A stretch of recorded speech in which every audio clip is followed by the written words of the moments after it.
오늘 두 번째, 지난주에는 선교였었습니다. 오늘 두 번째, 커뮤니티 사역. 커뮤니티 사역에 대해서 저희들 함께 나눌 때 어떻게 커뮤니티 사역을 해야 하는가에 대한 원론적인 부분을 가지고 함께 나누기를 원합니다. 고린도전서 4장 2절 보게 되면 맡은 자들에게 구할 것은 충성이니라 라고 말씀하고 있습니다. 충성, 어느 영역에 대해서 충성을 해야 하는가, 그리고 우리는 어떻게 충성을 해야 하는가. 그러니까 무엇을 하느냐도 중요한데 더 중요한 것은 어떻게 하느냐가 더 중요한 것 같습니다. 어떻게 하느냐. 오늘 본문의 내용의 전 내용 구절들을 보게 되면 예루살렘의 오순절 다락방 사건 이후에 오순절 성령의 임재 후에 부흥이 되었습니다. 그래서 오늘 본문 1절에서도 부흥이 되었다라고 이야기를 하고 있습니다. 그런데 부흥이 되면서부터 성도들도 많아지고 그러다 보니까 해야 할 일도 많아졌습니다. 왜냐하면 예수님께서 명령하여 주신 그 구절이 있습니다. 사도행전 1장 8절 말씀의 내용에 따라서 어떻게 해서든지 그 하나님의 명령에 따르고자, 예수의 명령에 따르고자 일을 해야 합니다. 그것을 사역이라고 하죠. 사역을 어떻게 하느냐가 중요한 것이겠죠. 그래서 오늘 1절 말씀에서도 나오는 것처럼 많은 사람, 성대수가 증가되어졌는데 거기서 오늘 1절에 나오는 것처럼 그때 제자가 더 많아졌는데 헬라파 유대인들이 자기의 과부들이 매일 구제에 빠짐으로 히브리파 사람을 원망했다라고 나와 있습니다. 헬라파와 히브리파가 있었는데 헬라파가 히브리파인들을 원망했다라는 것이에요. 사역을 하고 있는데, 성령의 임재가 있었는데 어떻게 하느냐가 중요하다는 것이죠. 이 본문의 내용은 예루살렘에 살고 있는 원래 히브리파 유대인들이 있었습니다. 이 히브리파 유대인들은 히브리 언어를 쓰고 히브리 성경을 보는 사람들입니다. 그리고 이방에서 온 헬라파 유대인이 있었습니다. 이 헬라파 유대인들은 예루살렘 팔레스틴에 왔을 때에는 히브리 언어를 쓰는 것이 아니라 헬라 말을 하며 헬라 성경을 보았습니다. 그들이 함께 교회 안에 있었던 것이에요. 언어가 다르고 문화가 다른 거예요. 그런데 그 중에서도 원래 주인 행사했던 히브리파인들이, 원래 그 태생들이 구제 사역을 하는데 자기 히브리파인들의 과부들에게만 구제하는 데 초점이 가 있고 헬라파 유대인들의 과부들에게는 조금 분배가 잘 안 된 것이었어요. 그래서 원망했다라는 이야기를 하고 있습니다. 오늘 1절만 보아도 벌써 한 그룹 안에 두 부류가 나눠지려고 하는 조짐들이 보여지는 것을 알 수가 있습니다. 오늘 본문의 전체 내용은 무엇이냐면 집사를 세우는 데 기준이 뭐냐, 집사가 해야 될 일들이 뭐냐, 이렇게 나와 있습니다. 근데 자세히 보게 되면 집사를 왜 세웠느냐가 중요한 것이죠. 왜 세웠느냐? 구제하기 위해서 세웠다라는 것이에요. 구제하기 위해서. 그럼 집사는 어떠한 역할을 해야 되느냐? 집사는 구제하는데 사역을 하는 섬기는 자다라는 것을 보여줍니다. 섬기는 자. 디코노이스라는 이 원어의 뜻은 식탁에서 섬기는, 서브하는 그러한 사람들을 이야기합니다. 그래서 디콘이라는 말이 나왔습니다. 디콘이 왜 만들어졌는가? 디콘을 왜 세웠는가? 디콘의 역할은 무엇인가? 즉 저희들이 구제하기 위하여서 해야 될 기준은 무엇인가에 대해서 오늘 함께 말씀을 나누어 보고자 합니다. 꼭 집사님들에게만 해당되는 것이 아니라 우리 전 교인에게 해당되는 것을 말씀드리도록 하겠습니다. 첫 번째, 구제 사역을 하기 위하여서, 커뮤니티 사역을 하기 위해서는 첫 번째는 성령의 충만함이 먼저 있어야 됩니다. 강조를 굉장히 많이 하죠. 자주 등장합니다. 성령의 충만이 먼저 있어야 된다. 오늘 본문에서 말하기를 3절 보게 되면 형제들아 너희 가운데에서 성령 나오죠. 성령과, 즉 성령이 충만하여 라고 말씀하고 있습니다. 성령이 충만해야 한다. 그러니까 집사를 뽑을 때는 성령이 충만한 사람을 뽑아야 한다라는 것이죠. 아니, 구제 사역을 하는데 성령 충만이 웬 말입니까? 구제를 해야 하는데, 구제를 잘 하려면, 일을 잘 하려면 실력이 있어야죠. 머리가 좋아야죠. 발 빠르게 움직여야죠. 힘도 있어야죠. 인맥도 좋아야 되죠. 그런데 성령 충만하라고 말하고 있습니다. 성령 충만. 이 구제 사역이라는 것, 커뮤니티 사역이라는 것, 이것은 그냥 내가 좋아서 한다든지, 누가 시켜서 한다든지, 내가 하고 싶어서 한다든지, 남도 하니까 나도 한다든지, 좋은 일이니까 좋은 일에 동참하는 것이 좋은 거니까 그래서 나도 한다라고 한다면 이것은 하나님의 사역이 될 수가 없습니다. 그렇게 남이 하니까 나도 하지라는 식으로 하다 보면 오늘 1절에 나와 있는 것처럼 문제가 되는 것입니다. 차별이 생기고 구분짓게 되고 누구는 더 주고 누구는 덜 주고 깨지게 된다는 것입니다. 해야 하니까 나도 해야지라는 식으로 하면은 문제가 된다는 것이에요. 그래서 성령 충만해야 한다. 자격 조건은 성령 충만된다. 또는 성령 충만함으로 구제 사역을 해야 한다는 것입니다. 그럼 성령 충만이 무엇일까요? 제가 어느 분에게 질문했더니 불받은 상태라고 이야기를 하십니다. 틀린 말은 아니지만 성령 충만을 불받은 것으로만 정의를 내린다면 이미 저는 성령을 다 받았는데 여러분들에게 불은 안 보이거든요. 불 받아라 해서 성령 딱 받으면 갑자기 불이 임해가지고 뜨거운 마음에 찬양할 때에도 방방방 뛰면서 찬양하고 돌아다니면서 찬양하고, 네, 말씀 드릴 때도 이렇게 안 계세요. 불 받은 사람들은 제가 이 말하면 아멘 하고 막 난리가 나요. 보세요, 불 받지 않았잖아요. 성령 받았다는 상태를 불 받은 것으로만 생각한다면 그래서 문제가 되는 거겠죠. 그러나 성령 충만이라는 것을 다시 잘 해석을 한다면 어떠한 것이겠습니까? 성령 충만이란 온유한 마음이 있는 그런 상태, 겸손함이 있는 상태, 절제가 있는 상태, 사랑이 있는 상태, 하나님의 마음을 가진 상태가 성령의 충만함입니다. 잘 보십시오. 사역을 같이 할 때 인상을 찌푸리게 만드는 사람이 꼭 한두 자리에 꼭 있습니다. 그럼 사역을 같이 하면서 문제가 생기는 이유가 무엇이겠습니까? 누군가는 나를 드러내고 싶은 거예요. 내가 이만큼 잘하는 것을 보여주고 싶은 거예요.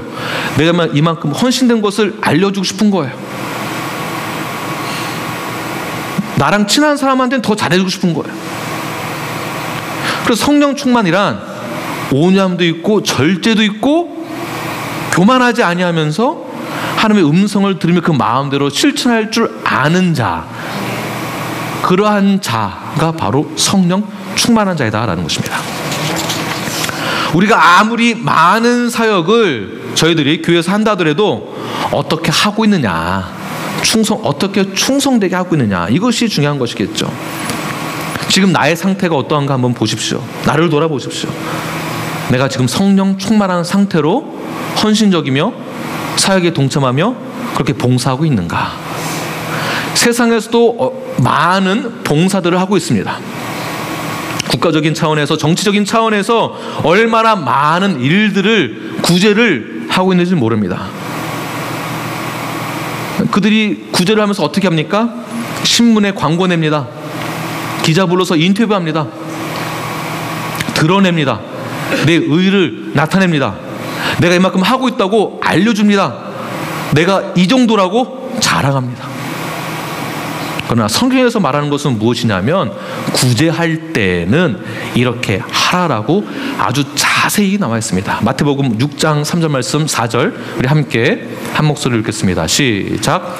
너는 구제할 때 오른손이 하는 것을 왼손이 모르게 하여. 4절. 내 구제함을 은밀하게 하라. 은밀한 중에 보시는 너의 아버지께서 갚으시리라. 아멘. 보십시오. 저희 교회에서도 사역을, 선교를 많이 합니다.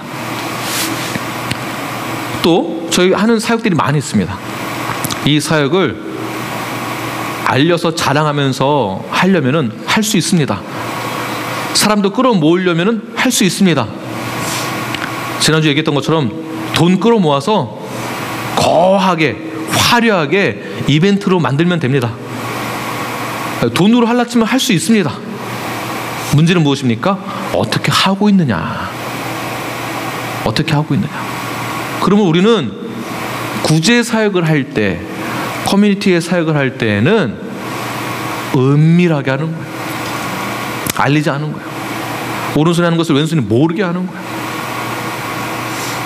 그럴 때 하나님께서 다 아시고 보고 계시고 어떻게 하시는 거 말씀하시죠? 갚아주신다. 갚아주신다. 어떻게 이게 가능한가? 사람이 이게 어떻게 가능한가? 제가 이런 경험을 했습니다. 어느 그 음악을 제가 열심히 막 했을 때 연습도 많이 안 하고 그랬는데도 실력이 계속 느는 거예요. 연습 별로 안 하는데도. 그리고 듣기만 했는데도 어느 정도 이렇게 올라가니까 듣는 것만으로도 실력이 느는 거예요. 와, 이것을 자랑하고 싶은 거예요. 근질근질한 거예요. 그런데 하나님께서는 그걸 내세우지 말라는 것이거든요. 근데 사람이 헌신을 하고 봉사하고 구제 사역을 하면 나도 이만큼 하고 있다는 것을 알려주고 싶은 마음이 막 생기게 돼요. 사람이 요 창자 밑에서 꿈틀꿈틀 거려요. 그런데 이것을 은밀하게 할 수 있는 비결이 무엇인가? 이게 가능한가? 가능하다라는 것이에요. 언제? 성령에 충만할 때. 성령에 충만할 때. 이러한 성령의 충만함으로 우리 5대 비전, 두 번째 사역인 커뮤니티 사역을 그렇게 준비하시는 저 여러분이 되길 간절히 축원합니다. 두 번째는 지혜의 충만입니다. 오늘 본문에도 성령과 지혜가 충만하여, 성령과 지혜가 충만한 자. 지식이 많은 것도 중요합니다. 그러나 분별할 줄 아는 지혜가 있는 것이 더 중요할 것입니다. 무엇이 옳고 그른지 하나님의 관점에서 분별할 줄 아는 것, 그러한 균형 잡힌 지혜를 갖는 것이 저와 여러분들에게 있어야 합니다. 다른 사람들과 이어주는 화해자, 이 화해자가 지혜가 충만한 자입니다. 잘 이어줄 줄 아는 자. 지혜가 충만하지 않으면 본문 1절에 나오는 것 같은 그런 공평하지 않은 일이 생기게 되는 것입니다. 그러기 위해서는 지혜로운 자가 되어야 하는데, 지혜 충만이 있어야 되는데, 지혜 충만이 있게 되면 행정적인 지혜를 갖게 되는 것이고, 일을 잘 처리할 줄 아는, 남을 잘 도와줄 줄 아는 지혜가 자라나게 될 것입니다. 우선순위가 무엇인지 분별할 줄 아는 지혜. 그런 지혜로운 자들은 자기 자신의 것을 주장하지 않습니다. 다른 사람의 목소리를 들을 줄 아는 사람입니다. 내 얘기만 하는 것이 아니에요. 내 주장만 펼치는 것이 아니에요. 지혜로운 자들은 언제 추진을 하고 언제 기다려야 하며 언제 처리해야 하는지를 아는 사람들입니다. 지혜로운 자들은, 지혜가 충만한 자들은 문제에 대안을 주며 또한 자기 지혜의 충만함으로 그 진리를 깨닫게 하는데도 큰 도움을 갖게 됩니다. 그래서 진리가 굉장히 중요합니다. 진리를 깨닫는 그 지혜가 더 중요합니다. 우리가 교회에서 신앙생활을 하며 교회 바깥에서도 예수님의 제자로서 살아가는데 하나님의 말씀을 제대로 깨닫지 못하고 그 진리를 제대로 이해하지 못한다면 엉망진창이 될 것입니다.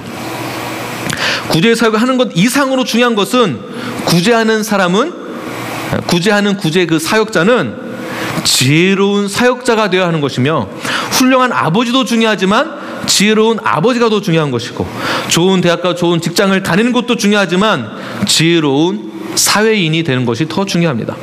훌륭한 목사도 중요하지만 지혜로운 목사, 지혜로운 집사, 지혜로운 팀장, 지혜로운 우리 뉴라이프가 되는 것이 더 중요합니다.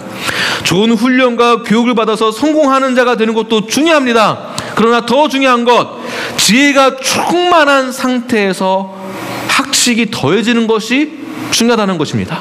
학식만 더해지면 무엇하겠습니까? 지혜가 없는데.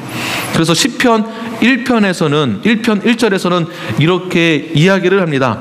복이 있는 사람은 악인의 꾀를 따르지 아니하며, 악인의 꾀를 따르지 아니하며, 이 복을 우리는 지혜로 보는 것입니다. 다시 그러면 복을 지혜로 바꾸어 보겠습니다. 지혜가 있는 사람은 악인들의 꾀를 따르지 아니하고, 지혜가 있는 사람들은 죄인의 길에 서지 아니하며, 지혜가 있는 자들은 오만한 자들의 자리에 앉지 아니하고. 다시 말해서 지혜가 없으면 나중에는 아무리 우리가 잘났다 할지라도 통제 불가능한 상태에 이를 수밖에 없다라는 것입니다. 그러므로 지혜의 충만이 중요하다라는 것입니다. 구제할 때 이 지혜가 중요한 것이에요. 구제할 때 성령의 충만이 중요한 것처럼 지혜의 충만이 중요합니다. 그렇다면 세 번째, 구제 사역을 하기 위해서는 무엇이 중요한가? 오늘 본문에서 칭찬받을 만한 사람이라고 표현을 하고 있습니다. 칭찬받을 만한 사람. 칭찬받을 만한 사람은 인격을 갖춘 사람, 태도가 올바른 사람, 그의 가정을 보면, 그의 삶을 보면 도전이 되어지고 존경할 만한 사람이 바로 칭찬받을 만한 사람이다라는 것입니다. 다시 말해서 집사를 뽑을 때 그렇게 그 기준으로 뽑았다라는 것이에요. 그 집사를 뽑을 때에도 사도들이 뽑은 것이 아니라 그 성도들이 뽑았습니다. 그러니까 딱 보니까 성도들이 보니까 이러이러한 분이 칭찬받을 만한 사람이다. 다시 말해서 검증이 되어졌다. 또 다른 말로는 다른 사람들로부터 인정받을 만한 사람이다라는 것입니다. 그래서 5절, 6절 보게 되면, 본문에 5절, 6절 보게 되면 그러한 기준으로 구제 사역을 할 수 있는 사람들을 뽑았더니 모든 사람들이 다 기뻐했다라고 이야기를 하고 있습니다. 할렐루야. 이 말은 무슨 말이냐면 저희들이 성령 충만하고 지혜 충만하고 칭찬받을 만한, 검증이 되고 인정할 만한 사람이 되어서 구제 사역을 했더니 모든 사람들이 다 기뻐했다. 저와 여러분들이 세상 속에 들어가서 삶 가운데서 살아낼 때, 복음으로 살아낼 때 주변 사람들이 우리를 보고서는 다 기뻐하는 거예요. 기뻐하지 않으세요?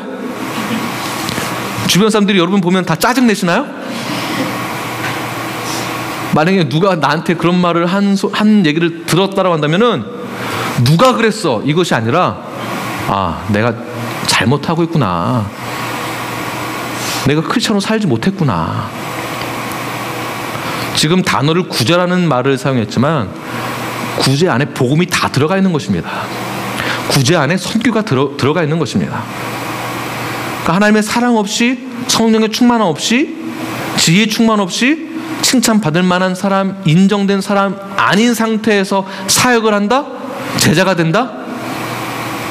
그러니까 개독교 소리를 듣는 것입니다. 저를 비롯하여서. 그러므로 여러분들이 어느 곳을 가든지 어디에 있든지 주변으로부터 기뻐할 만한 그러한 믿음의 우리 뉴라이프가 되기를 간절히 축원합니다.